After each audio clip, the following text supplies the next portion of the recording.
জান্নাত লাভ ও জাহান্নাম হতে মুক্তির দোয়া।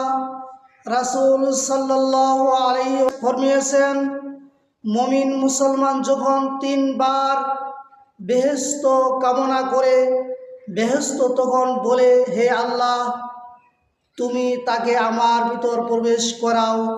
অতএব তোমরা মুনাজাতে এই প্রার্থনা করো, আল্লাহুম্মা ইন্নী আসআলুকা জান্নাতুল ফিরদাউস, হে আল্লাহ, আমি তোমার কাছে জান্নাতুল ফিরদাউস চাই।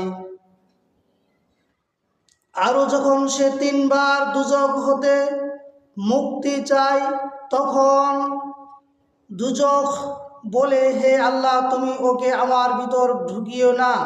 আল্লাহুম্মা ইন্নী আউযু বিকা মিন আযাবিন নারি, আল্লাহুম্মা ইন্নী আউযু বিকা মিন আযাবিন নার, হে আল্লাহ, নরক অগ্নি শাস্তি থেকে আমি তোমার আশ্রয় চাই।